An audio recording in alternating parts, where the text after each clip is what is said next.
Welcome students, welcome to one shot preparation by Varun Mudgal. इससे पहले हम 3 वीडियोस बना चुके हैं। जिन बच्चों ने वो वीडियोस नहीं देखी है वो प्लीज यहाँ जाओ देखो। मैंने इसमें कूलम्स लॉ, इलेक्ट्रिकल फील्ड और साथ साथ इलेक्ट्रिकल डाइपोल के बारे में कॉन्सेप्ट्स बताए हैं। उसको देखो और उसको देख के यहाँ आओ। आज हम स्टार्ट करने वाले हैं इलेक्ट्रिकल फ्लक्स। अच्छा, वैसे तो ये वन शॉट वीडियो है, लेकिन ऑब्वियसली मेरे को जो फीडबैक मिला उसमें मुझे यही बताया गया कि पूरी लंबी लंबी 2-2, 3-3 घंटे का वन शॉट जो है ना उसको देखने में आलस आता है। तो कुछ ऐसा समझ लो कि वन शॉट वीडियो को, मतलब जो एक वीडियो थी उसको ही मैं डिवाइड कर करके 4-5 वीडियो में बना रहा हूँ। ठीक है, तो टेक्निकली तो it is not exactly one shot, but ठीक है यार, अब तुम लोगों को वो बोरिंग लगता है तो इसलिए मैं इसे शॉर्ट शॉर्ट में बना रहा हूँ। ठीक है, तो टॉपिक वाइज अपन वन शॉट चल रहे हैं। ठीक है, वन शॉट में टॉपिक खत्म कर रहे हैं। तो आज का टॉपिक है हमारे पास इलेक्ट्रिकल फ्लक्स। इलेक्ट्रिकल फ्लक्स का कॉन्सेप्ट समझते हैं है क्या। देखो, मोटा मोटा इलेक्ट्रिकल फ्लक्स है क्या। हमने इलेक्ट्रिकल फील्ड समझा था कि इलेक्ट्रिकल फील्ड क्या होता है, और इलेक्ट्रिकल फील्ड समझने पे हमने इलेक्ट्रिकल फील्ड लाइंस भी समझा था। ठीक है ना। तो इलेक्ट्रिकल फ्लक्स हमको क्या आइडिया देता है कि अगर हमारे पास मान लो कुछ एरिया है, ठीक है, एक एरिया सरफेस एरिया है, तो इसमें से एक बार में कितनी इलेक्ट्रिकल फील्ड लाइंस पास कर पाएगी, वही इलेक्ट्रिकल फ्लक्स है। जैसे इसमें देखो 1 2 3 4 इलेक्ट्रिकल फील्ड लाइंस पास कर रही है इस एरिया में से, तो यहां पर इलेक्ट्रिकल जो फ्लक्स है उसको हम फाई से डिनोट करते हैं, वो हो जाएगा 4। ये बात समझ आई। यही अगर 3 होती, मतलब एक यहां से जा रही है, ये इसके अंदर से तो नहीं जा रही ना, तो इसलिए ये इलेक्ट्रिकल फ्लक्स 4 ही रहेगा। यहां पर ये इसको हम नहीं गिनेंगे। तो इलेक्ट्रिकल फ्लक्स है क्या, ये बेसिकली कितनी फील्ड लाइंस एक स्पेसिफिक एरिया में से होकर निकल रही है, उसी को अपन इलेक्ट्रिकल फ्लक्स कहते हैं। अब 4 के साथ याद रखना, ये जो 4 है इलेक्ट्रिकल फ्लक्स है, ये एक स्केलर क्वांटिटी है, तो इससे डायरेक्शन का कोई लेना देना नहीं है। तो ऐसे ही इलेक्ट्रिकल फील्ड लाइंस की जो डेफिनेशन है वो देखो कैसे बनती है। यहाँ देखो बगल में नोट्स में लिखवा रखे हैं कि the number of electrical field lines passing perpendicular to a plane surface. मतलब ये फील्ड लाइन देखो ना 90 डिग्री पे परपेंडिकुलर है, तो कितनी ये परपेंडिकुलर 90 डिग्री पे आ रही है ना, तो वही फील्ड लाइन जो परपेंडिकुलर है इस सरफेस के, उसी को हम इलेक्ट्रिकल फ्लक्स कहते हैं। ठीक है, वो इलेक्ट्रिकल फ्लक्स में कंट्रीब्यूट करेगी। अच्छा, आगे बढ़ने से पहले एक कॉन्सेप्ट और समझो इसमें, एरिया का कॉन्सेप्ट या एरिया वेक्टर बोले तो। यार देखो, अभी शीट है ना, तुम्हें शीट दिख रही है, ठीक है, बेसिकली ये एरिया है ना, कुछ होगा ये एरिया, इसकी कुछ लेंथ है और इसकी कुछ विड्थ है। जब भी तुम लोग एरिया कैलकुलेट करते हो तो एरिया स्केलर है या वेक्टर है। देखो, बचपन से आज तक हम यही देखते हैं कि एरिया हम जब भी निकालते हैं, जैसे क्या लेंथ इनटू ब्रेड्थ यही सब निकालते हैं ना, तो एरिया में हम डायरेक्शन तो डालते ही नहीं। So area is a scalar quantity. ये बात पूरी तरीके से सही नहीं है। Area is not a scalar, area is a vector quantity. हाँ, वो वेक्टर का यूज जब हम फॉर्मूला लगाते हैं तो उसमें जो वेक्टर डायरेक्शनल कंपोनेंट है वो हर बार 1 हो जाता है। इसकी वजह से तुम डायरेक्शनल वेक्टर को नहीं लिखते। जैसे एग्जांपल के लिए मान लो मेरे पास एक ये रेक्टेंगल है, ठीक है, 4 सेंटीमीटर इंटू 3 सेंटीमीटर। अब इसका जब एरिया निकालता है, ये रेक्टेंगल है तो ये 90 डिग्री पे है, ठीक है ना। अब इसका एरिया निकालना है तो एरिया का फॉर्मूला क्या है, लेंथ इंटू ब्रेड्थ। ये तो तुम लगाते हो ना, side into side, side into side. लेकिन इसका पूरा जो फॉर्मूला बनता है वो बनता है ए बी साइन थीटा। अब यहां पर ए बी साइन थीटा में ए की वैल्यू है 4 सेंटीमीटर, बी की वैल्यू 3 सेंटीमीटर, साइन थीटा इसके केस में 90 है, तो साइन 90 डिग्री, 90 डिग्री कितना होता है, 1 होता है। तो इसको तो लिखो ना लिखो बराबर है, तो आंसर आता है 12।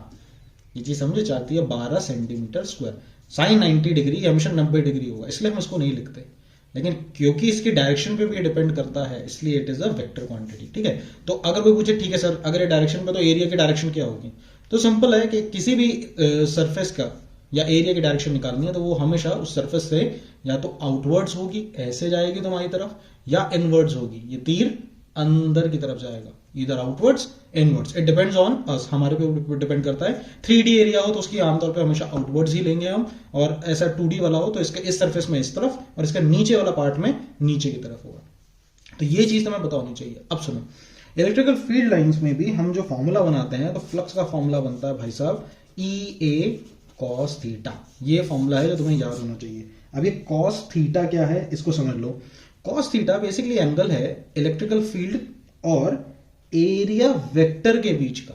क्या है ये एरिया वेक्टर, ये एरिया नहीं है, जैसे ये एरिया है तो इस एरिया का वेक्टर कहां होगा, इससे परपेंडिकुलर, तो एरिया का वेक्टर जो होगा वो होगा ये, दिस इज एरिया वेक्टर। और इलेक्ट्रिकल फील्ड कैसी है, ये भी बाहर की तरफ, दोनों सेम डायरेक्शन में, तो एंगल 0 डिग्री, और कॉस 0 कितना होता है 1। इस चीज का तुम ध्यान रखना।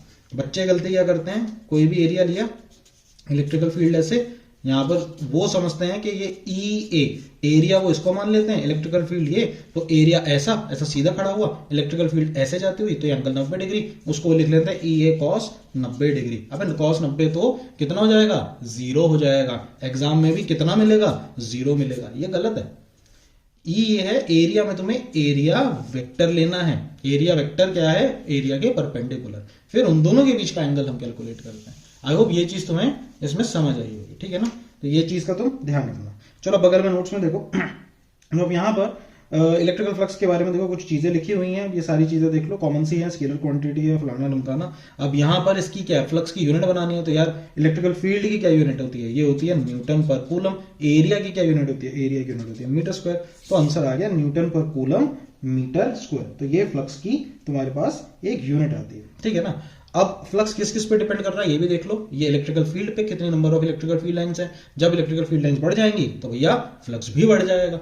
एरिया पे, मान लो इलेक्ट्रिकल फील्ड लाइंस उतनी ना बने, मान लो ये 4 ही हैं, 1 2 3 4, ये 4 ही हैं, ठीक है। अब इतना सा एरिया तुमने ले रखा है, तो इनमें से 2 पास करेंगी। यही तुम इतना बड़ा एरिया कर दो तो 4 पास करेंगी। तो देखो फॉर्मूला भी यही कह रहा है, एरिया पे भी डिपेंड, एरिया बड़ा होगा तो फ्लक्स भी बढ़ जाएगा। साथ में एंगल पे भी डिपेंड कर रहा है कि ये एंगल कितना रहता है। तो ये मोटा मोटा हमारे पास इंट्रो है इलेक्ट्रिकल फ्लक्स का। ये कॉन्सेप्ट वाले लेफ्ट में देखो, कॉन्सेप्ट वाले में हमने यही चीज बताया हुआ है। यहाँ पे देखो फ्लक्स की वैल्यू 2 फील्ड लाइन पास करी तो 2 है। ऐसे जब नंबर ऑफ फील्ड लाइंस बढ़ गई तो फ्लक्स भी बढ़ गया, और अगले में एरिया बढ़ गया तो फ्लक्स भी बढ़ गया। तो इसको देख लेना, पढ़ लेना। नोट्स डाउनलोड करना है, डिस्क्रिप्शन बॉक्स में देखो सारे नोट्स मिलेंगे तुम्हें, ठीक है। अब आगे बढ़ते हैं। तो ये हमारा यहाँ पर कुछ बेसिकली एक आइडिया था फ्लक्स का। अब थोड़ा सा आगे बढ़ते हैं, मेन चीज पे एक बार आते हैं। ये सवाल देखो, सवाल अपने आप में बहुत इंपॉर्टेंट है। एग्जाम में वैसे ऐसा सवाल आता नहीं, लेकिन अगर मान लो तुम्हें बोले कि प्रूफ करो गॉस लॉ, तो गॉस लॉ को कैसे निकालोगे तुम इस सवाल से देख सकते हो। देखो इस पे ध्यान से देखो, पेज नंबर 27 पे हमारे पास क्या बोल रखा है, इसने बोला कि एक 3D सरफेस है और इसके बीच में एक प्लस क्यू चार्ज रखा है। अब इस प्लस क्यू चार्ज की वजह से इस सरफेस पे, मतलब एक स्फेयर है उसके बीच में रखा है। स्फेयर समझते हो ना, ये हॉलो स्फेयर है। हॉलो स्फेयर यानी ऐसे समझ लो टेनिस बॉल अंदर से खोखली होती है ना, तो उसके अंदर एक चार्ज रखा है। अब इसके बीच में, इसकी वजह से इन आर डिस्टेंस पे, आर रेडियस है, इस आर डिस्टेंस पे हर पॉइंट पे कितना फ्लक्स मिलने वाला है, या इस पूरे सरफेस पे कितना फ्लक्स मिलेगा, ये अपन को यहाँ पर फाइंड करना है। तो अब इसको निकालने का तरीका देखो क्या है। देखो बगल में क्वेश्चन देखो क्या है, इलेक्ट्रिकल फील्ड, वही फ्लक्स का फॉर्मूला क्या है, फ्लक्स का फॉर्मूला क्या है, ई ए कॉस थीटा। हम क्या करते हैं, हम यहां पर एक आर डिस्टेंस पे एक छोटा सा एरिया काटते हैं, छोटा सा एरिया। इस एरिया को हमने डीए कहा गया है। अब इस डीए की वजह से जो हमें फ्लक्स मिलने वाला है वो भी छुटकू सा मिलेगा, वो मिलेगा हमें डी फाई। इस क्यू चार्ज की वजह से ऐसे फील्ड लाइंस बाहर की तरफ जा रही है ना, प्लस क्यू, ये जाए जा रही है। तो हमने एक फील्ड लाइन देख ली जो इस छोटे से डीए में से निकल रही है, जिसकी वजह से फ्लक्स डी फाई बन रहा है। तो हमने क्या करा कि डी फाई किसके बराबर हो जाएगा, वो होता है ई ए कॉस थीटा। तो ई ए कितना है, D A cos theta. Cos की वैल्यू क्या है, देखो ये ऐसे लिया सर्कल, तो एरिया वेक्टर भी इधर और इलेक्ट्रिकल फील्ड भी इसमें से निकल रही है, तो ई भी इधर, ए भी इधर, ई भी इधर, दोनों मिलके तुम्हारा cos 0 डिग्री बन रहा है। cos 0 डिग्री 1 होता है, तो आपका आंसर आएगा ई डी ए। ये क्या बना, ये एक छोटे से एरिया की वजह से फ्लक्स, तो पूरे सरफेस एरिया की वजह से कितना फ्लक्स होगा, अपन इसको भी इंटीग्रेट कर देंगे। तो डी फाई को इंटीग्रेट करोगे तो टोटल फाई ई आ जाएगा। अब ई डी ए को इंटीग्रेट करना है भाई। इलेक्ट्रिकल फील्ड तो देखो कांस्टेंट क्वांटिटी है, इसको तो ये तो बाहर आ जाएगा। डीए को इंटीग्रेट करना है तुम्हें, ठीक है। तो डीए को इंटीग्रेट करोगे तो ये पूरा सरफेस एरिया आ जाएगा। स्फेयर के सरफेस एरिया का फॉर्मूला क्या होता है, फॉर्मूला होता है 4 पाई आर स्क्वायर। तो फॉर्मूला लिख दो, ई की जगह ई, डीए को इंटीग्रेट करके ए हो जाएगा, और ए का फॉर्मूला है 4 पाई आर स्क्वायर। अच्छा, इलेक्ट्रिकल फील्ड का फॉर्मूला क्या था, के क्यू बाई आर स्क्वायर। तो लिख दो के की जगह 1/4 पाई एप्सिलॉन नॉट के क्यू। क्यू कितना है भाई, डी क्यू चार्ज था, तो ये पूरा होके क्यू बन जाएगा, तो के क्यू बाय आर स्क्वायर। तो ये हो जाएगा के क्यू बाय आर का स्क्वायर मल्टीप्लाई ये 4 pi R square, 4 pi R square. अब इनको जो कट रहा काट दो, आर स्क्वायर से आर स्क्वायर, 4 पाई से 4 पाई। बचा क्या, बचा टोटल जो फ्लक्स आया वो आया क्यू अपॉन एप्सिलॉन नॉट। यही गॉस लॉ की नींव रखता है, यही नींव एस्टैब्लिश करता है गॉस लॉ की। तो आई होप ये समझ आया तुम्हें। यही तो गॉस लॉ है कि जो टोटल इलेक्ट्रिकल फ्लक्स है वो कितना है, टोटल चार्ज इस सरफेस के जो अंदर है, टोटल चार्ज क्यू, तो Q inside by epsilon naught. तो अब हमको हर बार ये तामझाम करने की जरूरत नहीं है, हम डायरेक्ट टोटल जो सारा फ्लक्स होगा किसी भी सरफेस एरिया के अराउंड वो टोटल होगा Q inside by epsilon not. ये सब करने की हमें जरूरत नहीं पड़ेगी, ठीक है ना। तो आओ इसी के हेल्प से हम देखते हैं गॉस लॉ कि गॉस लॉ एक्चुअली में क्या कहता है। तो आ जाओ देखते हैं Gauss law. So let's find out Gauss law. So here is Gauss law. Gauss law क्या कहता है, स्टेटमेंट देखो यहां बगल में स्टेटमेंट क्या लिखी है। It simply states that the net electrical flux through a close surface is 1/epsilon naught times the total charge inside या enclosed in the by the surface। तो ये है total flux phi total. Simple इसके तरीके से हम निकाल सकते हैं। अब गॉस लॉ की याद रखना कुछ कंडीशन है जिसमें तुम्हें हेल्प मिलेगी। 3D सरफेस वाला एक सवाल यहां पे बनता है, उसको याद रखना कि गॉस लॉ से आप जितनी भी 3D फिगर्स है उसमें विदाउट, ये 3D तो है ना, 3D एनक्लोज है, तो याद रखना 3D फिगर्स में आप इजीली सीधा इस फॉर्मूले से phi total equals to Q inside by epsilon not आप नेट फ्लक्स फाइंड आउट कर सकते हो, ठीक है। और गॉस लॉ में शेप और साइज ऑफ ये जो आप बनाते हो गॉसियन सरफेस, उस पे कोई भी चीज उस पे net total electrical flux depend नहीं करता। इसका मतलब क्या है, इसका मतलब ये है जैसे एग्जांपल के लिए मान लो तुमने एक सीधी लाइन ले ली, इस पे बहुत सारा चार्ज डाल दिया। अब इसके अराउंड हमको एक सिमेट्रिकल सरफेस लेना होता है, तो इसका सिमेट्रिकल सरफेस सिलेंड्रिकल बनता है। अब मान लो कोई बच्चा सिलेंडर इतना बना आर डिस्टेंस पे बना रहा है और कोई नवाब इसको इतना बड़ा बना रहा है, तो जो इलेक्ट्रिकल फ्लक्स इस छोटे से एरिया का होगा वही इलेक्ट्रिकल फ्लक्स इस बड़े एरिया का भी आएगा। तो याद रखना जो शेप आप बनाने वाले हो, जो गॉसियन सरफेस आप बनाने वाले हो, उस पे जो आपका नेट आंसर है इलेक्ट्रिकल फ्लक्स वो डिपेंड नहीं करता। तो शेप और साइज पे डिपेंड नहीं करता, ऑलवेज रिमेंबर दैट।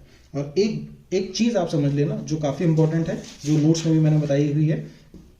कोई भी सरफेस ले लो, जैसे एक क्यूब ले लो। अब इसके अंदर मान लो Q1 और Q2 चार्ज रखा है और बाहर Q3 चार्ज है। तो गॉस लॉ क्या कहता है कि जो टोटल फ्लक्स है वो Q inside by epsilon not है, ठीक है ना। इस पूरे सरफेस पे जो भी फ्लक्स बनेगा वो सिर्फ बनेगा उस चार्ज की वजह से जो इस सरफेस के अंदर है। अंदर कौन कौन से हैं, Q1 और Q2। Q3 यहां फ्लक्स नहीं बनाने वाला, तो ये चीज याद रखना। Q3 फिर यहां क्या बना रहा है, यहां पे अगर कोई पूछे नेट इलेक्ट्रिकल फील्ड किसकी वजह से है इस पे, तो याद रखना Q3, Q1 और Q2 तीनों मिलकर नेट इलेक्ट्रिकल फील्ड में कंट्रीब्यूट कर रहे हैं, लेकिन Q3 फ्लक्स बनाने में कोई हेल्प नहीं कर पा रहा 3D सरफेस के लिए। कोई पूछे क्यों नहीं कर पा रहा, तो यार सिंपल सी बात है, यहां पे जैसे ही इसकी वजह से इलेक्ट्रिकल फील्ड लाइन जो भी आ रही होगी वो अगर इस सरफेस के अंदर की तरफ है तो इसके बिल्कुल अपोजिट सरफेस से ऐसे बाहर निकल जाएंगे। तो जितना फ्लक्स यहां बनाया, यहां पे एरिया वेक्टर किस तरफ है, इसके अपोजिट ऐसा, और यहां एरिया वेक्टर है इसके साथ। तो जितना फ्लक्स यहां बनाया उतना ही उल्टा फ्लक्स 3D फिगर में ये चार्ज इधर बनाएगा। दोनों फ्लक्स स्केलर क्वांटिटी ऐड करोगे माइनस हो जाएंगे। तो किसी भी 3D फिगर में कोई बाहर भी चार्ज होगा तो वो कोई फ्लक्स ऐसे में नहीं बना पाता। इस चीज को तुम याद रखना। तो यही हमारे पास गॉस लॉ है। इसकी कुछ कंडीशन है, बच्चों वाली कंडीशन है, बगल में देख लेना, इस पर नजर मार लेना, बहुत बेसिक है। अब मैं बात कर रहा हूं हमारी main applications of Gauss law. ये बहुत इंपॉर्टेंट है, ये बहुत बार पूछी जाती है, ठीक है। तो ये एप्लीकेशंस क्या क्या हैं इस पे ध्यान दो। अब हमारे पास एप्लीकेशन के नाम पे देखो है क्या, मोटा मोटा समझो। देखो हमारे पास 3 तरीके की एप्लीकेशन है। वो एप्लीकेशन क्या है, ये जो भी बंदा था इसके पास बहुत ज्यादा टाइम था इसलिए इसने सारे काम करे। देखो पहली एप्लीकेशन क्या है कि एक हमारे पास सिंपल सी तार है, इस पे बहुत सारा हमने चार्ज डाल दिया। अब इसके चारों तरफ फ्लक्स कितना होगा, कैसे वेरी करेगा, हमको वो सब चीजें देखनी है। दूसरा क्या है, दूसरा हमारे पास कुछ ऐसा सा है कि इसकी जगह हमने क्या करा, एक शीट ले ली, इस पे हमने बहुत चार्ज डाल दिया। तो अब इसकी वजह से हम देखेंगे कि भैया क्या फ्लक्स है। तीसरा हमारे पास स्फेयर का केस है। ये स्फेयर के केस के आने के चांसेस ना मैक्सिमम है इस बार, क्योंकि ये पिछली बार कट गया था, इस बार ऐड करवाया। तो इस बार ऐड करवाया है तो भैया इसको तो बार बार करना, ठीक है ना। तो पहले हम हल्का फुल्का जो है उसको देख लेते हैं, ठीक है। पहले हल्के फुल्के को देख लेते हैं। तो ऐसे समझ लो जैसे ये पेन है, पेन, इस पेन पे हमने बहुत सारा चार्ज डाल दिया। अब जितना भी चार्ज डाला वो पॉजिटिव चार्ज है, ये रहा देखो पेन, और इस पर सारा पॉजिटिव चार्ज है। तो ये पॉजिटिव चार्ज की वजह से इलेक्ट्रिकल फील्ड कैसे होगी, बाहर की तरफ, यहाँ भी बाहर बाहर बाहर बाहर, और ये 3D में बाहर है, ये इस तरफ होगी। मतलब अगर ये है तो इलेक्ट्रिकल फील्ड जैसे ये है तो इलेक्ट्रिकल फील्ड कैसे होगी, अगर तुमने देखा तो इस तरफ से बाहर, यहाँ से भी बाहर, ऐसे भी बाहर, इधर से भी बाहर, इधर से भी बाहर, बाहर बाहर बाहर बाहर, ऐसे करके ध्यान से देखो पूरा एक तरीके से ये सिलेंडर बन जाएगा, मामला कुछ ऐसा। ये बात समझ रहे हो ना? देखो ऐसा बन जाएगा। आई होप ये चीज तुम्हें समझ आ रही है। ठीक है, पूरा सिलेंडर ये देखो ऐसा बन जाएगा, बीच में है और सिलेंडर पे सारी जगह पर ऐसे समझ लो एक सरफेस एरिया बन गया। तो ये सिलेंडर इसका गॉसियन सरफेस की तरह, तुम्हें बनाना नहीं है, हर बार ये लिखना नहीं है, लेकिन याद रखना करेक्ट स्टेप क्या है वो यही है, आपको सबसे पहले एक सिमेट्रिकल सरफेस बनाना है। तो एक स्ट्रेट वायर का सिमेट्रिकल सरफेस स्फेरिकल है, तो वही हमने देखो डायग्राम में देखो अब वही बना रखा है। अब डायग्राम में देखो हमने क्या क्या लिया है, हमने जो total length of Gaussian surface है उसे कैपिटल एल माना है, और उसके बाद देखो जो हमने ये माना है कि जो गॉसियन सरफेस है वो स्मॉल आर डिस्टेंस पे हमने बनाया, मतलब radius of cylinder small R है। अब हमारे पास ध्यान से देखो पूरे सिलेंडर पे 3 सरफेसेस हैं जहां पर हमें नेट इलेक्ट्रिकल फील्ड देखनी है। वो तीन कौन से हैं? देखो इस सिलेंडर पे ऐसे करके बाहर की तरफ फील्ड लाइन जा रही है। अब देखो 3 सरफेस है, एक सिलेंडर का ये ऊपर वाला हिस्सा, एक इसका नीचे वाला हिस्सा, और तीसरा ये पूरा का पूरा, ये पूरा का पूरा, ये जो गोल है देखो, एक तो ये ऊपर वाला, एक नीचे वाला, और तीसरा ये पूरा का पूरा। तो ये है ना पूरा का पूरा। अब देखो अब मुझे ऊपर वाले पे, नीचे वाले पे और ये पूरे पे मेरे को फ्लक्स देखना है। ठीक है, तो आओ निकाल के देखते हैं। अब देखो देखो क्या कैसे करेंगे। यहाँ बगल में देखो, ऊपर वाले को हमने phi 1 मान लिया, 1, बीच वाले को हमने 2 मान लिया, इसको हमने 2 मान लिया, इसको हमने 1 माना, इसको हमने 3 माना। ठीक है, अब इसके हिसाब से हम चेक कर रहे हैं, पहले ऊपर वाले हिस्से पे देखना है। तो भाई ऊपर वाले हिस्से पे तो क्या हो रहा है, एरिया वेक्टर कैसा है, एरिया वेक्टर इस गोल का एरिया वेक्टर कैसा होगा, ऐसा बाहर की तरफ, ये बाहर की तरफ एरिया वेक्टर होगा ऐसा, ये बाहर की तरफ एरिया वेक्टर। और इलेक्ट्रिकल फील्ड कैसे, ऐसे, इलेक्ट्रिकल फील्ड ऐसे, एरिया वेक्टर ऐसे, ये बन जाएगा cos 90। देखो ना, ये इलेक्ट्रिकल फील्ड, ये area vector, electrical field area vector. cos 90 कितना होता है, cos 90 होता है 0। तो यहां इस सरफेस पे कोई फ्लक्स नहीं बन रहा। भाई साहब अगर यहां नहीं बन रहा तो भाई यहां भी क्यों बनेगा, यहां पर भी कुछ नहीं बनेगा, यहां पर भी वो इलेक्ट्रिकल फील्ड लाइन ऐसे, एरिया वेक्टर ऊपर, तो कोई भी इलेक्ट्रिकल फ्लक्स यहां भी नहीं बनने वाला। तो 2 में, फर्स्ट में फिगर में देखो और थर्ड में तुम्हें कोई फ्लक्स नहीं मिलेगा। हाँ सेकंड में मिलेगा, क्यों? क्योंकि यहाँ पे एरिया वेक्टर देखो ऐसा होगा बाहर की तरफ, बाहर की तरफ, और जो इलेक्ट्रिकल फ्लक्स फील्ड है वो भी बाहर की तरफ, तो हम यहाँ एंगल 0 डिग्री मिल जाएगा। तो ये चीज का ध्यान रखना। तो वही हमने बगल में कर रखा है कि ध्यान से देखो, सरफेस 1 का ई ए cos 90 डिग्री, cos 90 0 होता है, ऐसे थर्ड का भी 0, हाँ तीसरे का 0 नहीं होगा, वो सॉरी दूसरे का 0 नहीं होगा। तो अब हम इस सरफेस का निकालते हैं, तो इसके लिए हमने वही लगाया ई डी ए cos 0 डिग्री, ऑब्वियसली cos 0 1 होता है। तो आंसर हमारे पास कितना आएगा, ई इंटीग्रल डी ए। तो जो सेकंड फिगर है, मतलब ये जो सिलेंडर है इसका सेकंड फिगर का फ्लक्स बनेगा सिंपल ई इंटीग्रल डी ए, यही फ्लक्स बनेगा। ठीक है, तो एंड में हम तीनों को ऐड करेंगे तो नेट फ्लक्स होगा सिलेंडर का ई इंटीग्रल डी ए। अब गॉस लॉ क्या कहता है कि जितना भी नेट फ्लक्स है, जितना भी नेट फ्लक्स होगा वो किसके बराबर है, Q inside by epsilon not के। तो देखो इक्वेशन 1 में हमने उसको Q inside by epsilon not के बराबर रख दिया कि भाई जितना फ्लक्स इसके अंदर, चार्ज इसके अंदर है उसके अपॉन एप्सिलॉन नॉट के, इसको हमने बराबर कर दिया। अब दिक्कत क्या है इसमें, ये दिक्कत आ रही है कि हमको टोटल चार्ज इसके अंदर कितना होगा ये नहीं पता, क्योंकि ये जो स्ट्रिंग है ना ये भाई इनफाइनाइट है, पूरी इन्फिनिटी तक जाएगा, पता नहीं कितनी लंबी है। तो सिलेंडर के अंदर, इस सिलेंडर जो बनाया है इसके अंदर कितना चार्ज है, तो इसमें ये बात मत करना यार गिन के देख लो 1 2 3 4 5, मैं यहाँ 5 बना रहा हूँ, कोई यहाँ पे नवाब 6 बनाएगा, कोई 7 बनाएगा, कोई इन्फाइनाइट बताएगा, या कोई 2 बना लेगा। तो ये चार्जेस को हम कैसे गिनेंगे, इसके लिए हम क्या करेंगे, हमारे पास एक टर्म आता है जिसको हम डेल्टा से रिप्रेजेंट करते हैं, सॉरी डेल्टा कह रहा हूं, इसको हम लैम्डा से रिप्रेजेंट करते हैं, और इसको बोलते हैं linear charge density. Linear charge density, अब लीनियर चार्ज डेंसिटी क्या होता है, लीनियर चार्ज डेंसिटी ये होता है कि total charge upon total length. देखो हम क्या जुगाड़ कर रहे हैं ऐसे समझ लो, एक क्लास है, ठीक है, मेरे पास एक क्लास में 5 स्टूडेंट्स हैं और टोटल 10 टॉफी है मेरे पास, ठीक है, और ये कंडीशन है कि मुझे हर स्टूडेंट को इक्वल टॉफी बांटनी है। तो बताओ 3 स्टूडेंट को कितनी टॉफी मिलेगी, तुम बताओ। मेरे हिसाब से तुम्हारा आंसर आना चाहिए 6 आ रहा है ना। कैसे यार, एक स्टूडेंट को कितनी मिल रही है टॉफी, 10/5 कर लो, तो एक स्टूडेंट को 2 टॉफी मिल रही है, तो 3 स्टूडेंट को कितनी, 2 तिया 6, तो 6 टॉफी मिलेगी 3 को। तो यही काम हम यहां कर रहे हैं, हम पहले एक का निकालेंगे, एक का। तो एक के लिए हम क्या कर रहे हैं, हम निकाल रहे हैं कि इस पूरी इन्फाइनाइट पे पर यूनिट लेंथ जो वायर है उस पर कितना चार्ज आ रहा है। तो हमने क्या करा, total charge upon total length, जैसे यहां करा था total toffee upon total students, ऐसे ही total charge upon total length, तो पर यूनिट पे हमें पता चला। अब उस लैम्डा को अगर हम इस लेंथ से मल्टीप्लाई कर दें जितने का सिलेंडर है, तो हमें टोटल चार्ज इतनी लेंथ पे कितने वो पता लग जाएगा।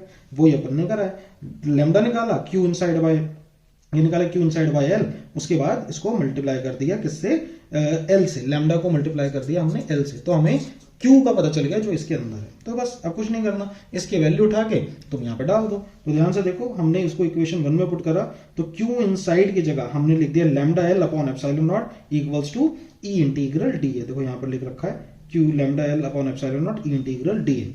अब कुछ भी नहीं है, डी ए क्या होता है, डी ए है total surface area. Surface area आपका सिलेंडर का ये सरफेस एरिया, या एक तरीके से कर्व सरफेस एरिया किसके बराबर होता है, वो होता है 2 पाई आर एल के। तो यही 2 पाई आर एल आ गया, एल से एल को काट दिया, आपको मिला electrical field equals to lambda upon 2 pi R epsilon naught. तो ये हमको यहाँ पर इलेक्ट्रिकल फील्ड का वेरिएशन मिल गया कि भैया इसकी वजह से चार्ज डिस्ट्रीब्यूशन से जो फ्लक्स बना या जो इलेक्ट्रिकल फील्ड है पूरे सिलेंडर पे वो कैसी आ रही है। तो फाइनल फॉर्मूला मिला E equals to lambda upon 2 pi R epsilon naught. तो आर देखो क्या था, आर था ये डिस्टेंस। जैसे जैसे ये रेडियस बड़ा होता जाएगा वैसे वैसे इलेक्ट्रिकल फील्ड घटती जाएगी। तो इसलिए हमारे पास ये ग्राफ भी हमने बिल्कुल ऐसे ही बनाया। ये ग्राफ ये जो हमने एक एक्स एक्सिस पे स्लोप बनाया है, एक्स एक्सिस पे जो हमने बनाया है, ये कहाँ मिलेगा, ये मिलेगा इस पे इन्फाइनाइट पे, इन्फिनिटी पे जाके ये दोनों ग्राफ आपस में मिलेंगे। तो इस चीज को याद रखना। तो ये तो थी हमारी सिंपल सी पहली डेरिवेशन। दूसरी डेरिवेशन देखते हैं, सेकंड डेरिवेशन। सेकंड डेरिवेशन में हमने क्या करा है, सेकंड डेरिवेशन में हमने सिंपल सा एक शीट ली, ये शीट, ये बिल्कुल शीट है, इस पे हमने चार्ज डिस्ट्रीब्यूट कर दिया। तो अब हमने इसकी वजह से इलेक्ट्रिकल फील्ड बतानी है। तो हमारे पास डायग्राम देखो, हमने क्या करा, इस पूरी शीट के बीच में ये सिलेंडर को पियर्स कर दिया, ऐसे ऐसे रख दिया, ऐसे रख दिया। इसको बीच में से निकाल देंगे, बीच में से निकाल देंगे इसको। तो इससे क्या हो जाएगा कि जहां हम बीच में से इसको सिलेंडर को निकालेंगे वहां जो चार्ज है वो सिमेट्रिकल चार्ज होगा, क्योंकि सारा चार्ज यूनिफॉर्मली इस पे डाला हुआ है। तो हम वही करेंगे, चार्ज को इस पे सिमेट्रिकली निकाल देंगे। तो जब चार्ज को इस पे सिमेट्रिकली निकालेंगे तो अब यहां पर भी सेम काम करना है। अब यहां पर पिछली बार हमको दिक्कत आ रही थी कि एक पर्टिकुलर लेंथ में कितना चार्ज है, इसमें हमें दिक्कत आ रही है कि इस पर्टिकुलर ये जो फिगर देखो, जो सिलेंडर बनाया है बगल में, उसमें इस सरफेस पे, बस ये पूरी शीट है, तो इसके इस सरफेस पे कितना चार्ज है इसको गिनना है। तो इसके लिए हमें इस पूरे एरिया में चार्ज पता होना चाहिए। तो इसके लिए हम सिग्मा को यूज करेंगे, जो होता है सरफेस चार्ज डेंसिटी। यह हमें क्या बताता है, वही तरीका जैसे स्टूडेंट वाला, कि हम पहले तो पर यूनिट एरिया पे चार्ज निकालेंगे, फिर उसको इतने एरिया से मल्टीप्लाई कर देंगे। तो सिग्मा क्या है, total charge upon total area. अब टोटल फ्लक्स कितना होता है, गॉस लॉ बोलता है वो होता है Q inside by epsilon not. Q inside की जगह हम जो फ्लक्स है टोटल, सॉरी फ्लक्स टोटल कितना निकालेंगे, वो फ्लक्स होगा तीनों सरफेस का टोटल। देखो ना, ये जो सिलेंडर लिया था हमने, सिलेंडर लिया था, ये जो सिलेंडर है, अभी सिलेंडर ये कैसा है, ये सिलेंडर ये लेटा हुआ है, ठीक है, और शीट ऐसे है, ऐसे पियर्स करी हुई है। तो एरिया वेक्टर तो राइट हैंड साइड की तरफ है, ऐसे जा रहा है बाहर की तरफ, ठीक है ना। तो जब बाहर की तरफ जा रहा है तो यहां देखो इलेक्ट्रिकल फील्ड भी इस तरफ, और एरिया वेक्टर इस फर्स्ट फिगर में इस तरफ, पीछे वाली फिगर में भी इस तरफ, लेकिन ये जो कर्व सरफेस है इसमें एरिया वेक्टर ऊपर है और इलेक्ट्रिकल फील्ड ऐसे है। तो इस बार उल्टा हो गया, पीछे वाली में कर्व में हमें इलेक्ट्रिकल फ्लक्स मिल रहा था, इन दोनों में नहीं, लेकिन अब इसमें हमें इन दोनों में फ्लक्स मिलेगा और इस कर्व्ड में नहीं मिलेगा। तो वही देखो डायग्राम में हमने बता रखा है कि हमें फर्स्ट सेकंड थर्ड जो हमने माना हुआ है, जैसे इसको फर्स्ट माना, इसको सेकंड माना, थर्ड माना, तो हमें थर्ड पे फ्लक्स नहीं मिल रहा, ठीक है। तो वही हमने निकाला है, थर्ड पे हमें cos 90 मिल रहा है, cos 90 जीरो होता है, और फर्स्ट और सेकंड पे देखो हमने cos 0 डिग्री करके फ्लक्स निकाल दिया है। तो Q टोटल गॉस लॉ के हिसाब से Q inside by epsilon not कितना आया है, E integral dA plus E integral dA, यानी twice of E integral dA। dA को इंटीग्रेट करोगे तो एरिया ही आ जाएगा। तो अब Q inside by epsilon naught, अब Q इनसाइड किसके बराबर होगा भाई, सिग्मा को इस एरिया से मल्टीप्लाई कर दो, बस ये आ गया, sigma upon area upon epsilon naught equals to 2EA। Area से एरिया कट गया, आपको इलेक्ट्रिकल फील्ड क्या मिला, इलेक्ट्रिकल फील्ड मिला सिग्मा अपॉन 2 एप्सिलॉन नॉट। तो यहां पर ये फॉर्मूला भी खत्म हो जाता है। लास्ट हमारे पास जो डेरिवेशन है, जो सबसे इंपॉर्टेंट है, जिसके आने के चांस सबसे ज्यादा है, उसको देखते हैं। अब ये डेरिवेशन में हमारे पास स्फीयर है। अब जो मैं स्फीयर के बारे में बता रहा हूं ना, इसको ध्यान से समझना, इससे ही तुम समझ जाओगे मामला क्या है। ध्यान से देखो, जो स्फीयर है वो हमारे पास कितने तरीके के हैं। देखो यहाँ पे मैंने डायग्राम में देखो, यहाँ पे मैंने समझा भी रखा है। यह स्फीयर या तो सॉलिड हो सकता है या स्फीयर हॉलो हो सकता है, यही तो मामला है ना। या तो स्फीयर सॉलिड होगा या स्फीयर हॉलो होगा, ठीक है। मतलब सॉलिड का मतलब जैसे क्रिकेट बॉल होती है ना, क्रिकेट बॉल को कभी छीलोगे तो उसके अंदर भी तुम्हें कुछ ना कुछ मिलेगा, है ना। अंदर बचपन में मेरे से लग गई थी एक लड़के को क्रिकेट बॉल, वो आज भी रिग्रेट होता है मुझे, बेचारे का होठ बुरी तरीके से पियर्स हो गया था, तो मेरे को आज भी याद है। खैर, तो ये क्रिकेट बॉल जो होती है इसके अंदर एक गट्टा होता है, वो बहुत सॉलिड होता है। ये है तुम्हारी टेनिस बॉल। टेनिस बॉल अंदर से खोखली है, तुम उसे ऊपर से काटोगे अंदर खाली मार, कुछ है ही नहीं, तो ये होगा टेनिस बॉल, ठीक है ना। तो ये हॉलो और ये सॉलिड। अब सुनो, सॉलिड जो होगा वो कंडक्टिंग भी हो सकता है और इंसुलेटर भी हो सकता है, इसीलिए हॉलो ऐसी उसी तरीके से हॉलो भी कंडक्टिंग हो सकता है और इंसुलेटर हो सकता है। तो हमारे पास कितने केस हो गए? 4 केस, 1 2 3 और 4। तो ये 4 केसेस हो गए हमारे पास टोटल। अब 4 केस में हर केस की 2 डेरिवेशन बनती है, मतलब कंडक्टिंग में जैसे हमें इनसाइड और आउटसाइड स्फीयर में चेक करना है, ऐसे इसमें भी हमें इनसाइड और आउटसाइड, इनसाइड आउटसाइड इनसाइड। तो 2 2 4 2 6 2 8, तो 8 केसेस बन रहे हैं टोटल और 4 टाइप्स बन रहे हैं। अब ध्यान से देखो, इसमें जब हम चार्ज डालेंगे तो चार्ज के साथ होगा क्या। देखो, जब भी मैं सॉलिड कंडक्टिंग, मतलब इसके अंदर भरा हुआ है मामला, इसके अंदर भी भरा हुआ है, बस ये कंडक्टर है इंसुलेटर है। अब सुनो, जब भी मैं कोई कंडक्टर लेता हूं ना या कोई सॉलिड लेता हूं, उसमें जब भी मैं चार्ज डालता हूं तो ऐसे समझ लो इसमें इंजेक्शन लगा के चार्ज भर रहे हैं, तो मैंने दबा के इसमें चार्ज डाल रहा हूं। तो जितना चार्ज मैं डालता हूं ना, वो चार्ज अपने आप ही सरफेस पे आ जाता है, अपने आप ही। भाई इंसुलेटर के केस में तो नहीं आ पाएगा, इंसुलेटर के केस में तो चार्ज यूनिफॉर्मली फैल जाएगा, ठीक है ना। कहां से आएगा, क्योंकि इंसुलेटर के लिए तो जेल है चार्ज, तो चार्ज फैल जाएगा इंसुलेटर के केस में, सॉलिड इंसुलेटर। लेकिन कंडक्टर के केस में तो सरफेस पे आ जाता है, तो ये याद रखना। अच्छा, हॉलो के लिए देख लो, ये तो खोखला है, जैसे इसमें इंजेक्शन लगाऊंगा वो सारा चार्ज नीचे गिर जाएगा और सरफेस पे आ जाएगा। ये जो इंसुलेटर है हॉलो, उसमें भी होगा, सारा चार्ज नीचे गिरेगा और सरफेस पे आ जाएगा। तो मामला समझो मोटा मोटा क्या है, आपको 8 नहीं या 4 टाइप नहीं, 2 ही समझने हैं, सिर्फ 2। कौन सा? चाहे सॉलिड कंडक्टिंग, जैसे ये पार्ट और ये पार्ट, ये तीनों सेम ही है, क्योंकि अल्टीमेटली फाइनल डायग्राम इन तीनों का ऐसा बनेगा। सिर्फ इकलौता ये है अलग जो तुम्हारी जिंदगी में जहर घोलने वाला है, इंसुलेटर, जिसमें जो चार्ज है वो यूनिफॉर्मली डिस्ट्रीब्यूटेड है। तो इसकी डेरिवेशन अलग है और इन तीनों की सेम डेरिवेशन है, तो अपन एक ही डेरिवेशन करेंगे जो इन तीनों में काम आएगी, ठीक है। तो हम सबसे पहले डेरिवेशन देख रहे हैं electrical field outside a solid conducting sphere. तो अब चाहे कंडक्टिंग हो, हॉलो कंडक्टिंग हो या हॉलो इंसुलेटर हो, एक ही बात है। तो इन तीनों की पहले एक डेरिवेशन देखते हैं जिसमें हमें किसी बाहर पॉइंट पे इलेक्ट्रिकल फील्ड को निकालना है, ठीक है। तो आ जाओ, तो हमने इसमें क्या देख रखा है, यहाँ नोट्स में देखो ध्यान से अब, ठीक है। देखो, कैपिटल आर हमेशा हमारा रेडियस ऑफ स्फीयर होगा और स्मॉल आर हमारा जो गॉसियन सरफेस हम बनाने वाले हैं। तो अब देखो हमने क्या करा है, हमने एक कैपिटल आर लेके एक सॉलिड स्फीयर बनाया है और स्मॉल आर लेके कहीं पे हमने गॉसियन सरफेस बनाया, ठीक है। अब हम इसमें ये केस में क्या हो गया, गॉसियन सरफेस बड़ा है ना, क्योंकि हम बाहर देख रहे हैं, तो small R greater than capital R मान लिया है। अब आगे देखो हम इसमें क्या कर रहे हैं, अब फ्लक्स निकालना है। तो भैया इसका फ्लक्स तो हम गॉस लॉ की हेल्प से निकालेंगे। तो टोटल फ्लक्स कैसे निकालेंगे, हमने वही एक छोटा सा एरिया काटा बगल में, या छोटा सा एरिया काटा बगल में और यहां पर देखा, सॉरी गॉसियन सरफेस पे एरिया काटा और देखा कि कितना होगा, तो ये आ जाएगा ई इंटीग्रल डी। ई इंटीग्रल डी है, तो ई इंटीग्रल डी में डीए को इंटीग्रेट करेंगे तो पूरा गॉसियन सरफेस का एरिया आ जाएगा। तो पूरा गॉसियन सरफेस कितना एरिया क्या है स्फीयर का, 4 पाई आर स्क्वायर। तो देखो टोटल फ्लक्स आया 4 पाई आर स्क्वायर, इसको इक्वेशन 1 मान लो। अब गॉसियन जो गॉस लॉ है वो क्या कहता है कि जो भी टोटल फ्लक्स होगा वो होगा total charge upon epsilon naught, तो Q inside by epsilon naught. अब इस पूरे गॉसियन सरफेस के अंदर कितना चार्ज अंदर आएगा उसको हम कैसे निकालें, तो भाई अब यहां पर हम यूज करेंगे वॉल्यूम चार्ज डेंसिटी का, volume charge density, very very important. जैसे हमने इससे पहले linear charge density, surface charge density का यूज करा था, अब हम करेंगे वॉल्यूम चार्ज डेंसिटी का। तो वॉल्यूम चार्ज डेंसिटी क्या होता है, total charge upon total volume. I am sorry, I am really sorry, यहां पर हम वॉल्यूम नहीं, यहाँ पर areal charge, volume charge density तो रो से दिखवाते हैं, इसमें ये हम सरफेस चार्ज डेंसिटी का यूज करेंगे क्योंकि हम इतने से सरफेस पे देख रहे हैं, सॉरी ये मेरी माय मिस्टेक।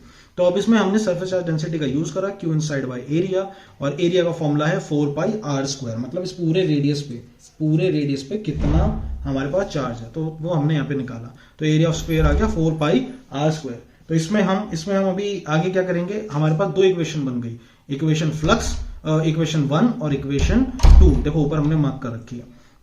तो इसको हम बस कंपैरिजन करेंगे क्योंकि इक्वेशन 1 में भी टोटल फ्लक्स है और इक्वेशन 2 में भी टोटल फ्लक्स है। तो जब आप इसका कंपैरिजन करेंगे तो हमें क्या मिलेगा भाई, दोनों के एक तरीके से आरएचएस को इक्वल कर लो, इक्वेशन 1 के भी और सेकंड के भी। तो ये आ जाएगा E into 4πr² equals to 4π capital R square surface charge density upon epsilon naught. जो जो इसमें कट रहा है उसे काट दोगे तो electrical field is inversely proportional to R square हमें यहां पर मिल जाएगा। ध्यान से याद करो, इलेक्ट्रिकल फील्ड का जो पॉइंट चार्ज का फॉर्मूला था वो होता है KQ/R²। ठीक है, और यहां पर भी जो इलेक्ट्रिकल फील्ड वेरी कर रही है वो R² के इनवर्सली प्रोपोर्शनल है। तो ऐसा लग रहा है कि ये सारा का सारा चार्ज जो है ना वो एक तरीके से ये एक्ट कर रहा है एज पॉइंट चार्ज, कि एक बिंदु है जिसपे एक चार्ज रखा हुआ है। ठीक है, तो ये हमारे पास है derivation of electrical field outside a sphere. अब ऐसे इनसाइड अ स्फीयर, अब इनसाइड अ स्फीयर में तो भाई तुम्हें पता है इनसाइड में हमने स्मॉल आर लेके एक गॉसियन सरफेस बनाया। अब तुम्हें पता है सारा का सारा चार्ज तो सरफेस पे ही है। देखो फिगर यहाँ पर जो बना रखी है सारा चार्ज सरफेस पे ही है, तो अंदर की तरफ इस पे कोई चार्ज नहीं है। तो जब कोई चार्ज ही नहीं है तो कोई फ्लक्स भी नहीं है, तो ये तो सीधा सीधा जीरो हो जाएगा। तो इसका ग्राफ अगर बना के देखोगे तो ग्राफ भी बड़ा इजी है। देखो इनसाइड के केस में देखो कोई फ्लक्स नहीं है, कोई इलेक्ट्रिकल फील्ड नहीं है, तो इसलिए हमें कोई इलेक्ट्रिकल फील्ड नहीं मिल रही। सरफेस पे एकदम से इलेक्ट्रिकल फील्ड बढ़ गई और इनवर्सली ये वेरी कर रही है। तो that is how you make it. अब आ जाओ हमारे पास आखिरी केस जो है सॉलिड स्फीयर का due to a non conducting solid sphere. ये एक लौता केस है। इसके लिए देखो हमने क्या करा, इस पे हमने जितना का जितना चार्ज है वो स्फीयर के वॉल्यूम पे डिस्ट्रीब्यूटेड है। तो जब वॉल्यूम पे डिस्ट्रीब्यूटेड है तो इसलिए हम यहां पर लेंगे वॉल्यूम चार्ज डेंसिटी का कॉन्सेप्ट। सेम कैपिटल आर में हमने एक रेडियस खींचा और एक स्फीयर बनाया, और स्मॉल आर पे हमने देखो फिगर में एक हमने गॉसियन सरफेस बना लिया। उसमें सेम केस हमने डीए ले लिया, एक स्मॉल सरफेस, अब स्मॉल एरिया काटा है। अब उसमें हम इलेक्ट्रिकल फील्ड देख रहे हैं तो डी फाई इलेक्ट्रिकल फील्ड मिलेगी। वो कितनी मिलेगी, ई D A cos 0 degree. Cos 0 1 होता है। तो आपको देखो यहाँ पर क्या मिल रहा है, यहाँ पर आपको मिल रहा है total flux E integral D A. अब ई जो है वो कांस्टेंट है तो आपको मिल जाएगा E integral D A. D A को इंटीग्रेट करोगे तो 4πr² पूरे गॉसियन सरफेस का स्क्वायर हो जाएगा। तो इक्वेशन 1 आपको मिलेगी 4πr²। तो ये इक्वेशन 1 हो गई। अब सेकंड में हम वही करेंगे, गॉस लॉ कहता है टोटल फ्लक्स बराबर हो जाता है Q inside by epsilon not के, तो उसको हमने सेकंड मान लिया। अब इसके अंदर कितना चार्ज है इसको पता लगाने के लिए हम क्या करेंगे, इसके लिए हम वही करेंगे। अब हम इसमें वॉल्यूम चार्ज डेंसिटी का कॉन्सेप्ट लगाएंगे। वॉल्यूम चार्ज डेंसिटी मतलब कितना चार्ज पर यूनिट वॉल्यूम में है। तो वॉल्यूम ऑफ स्फीयर होता है 4/3πr³।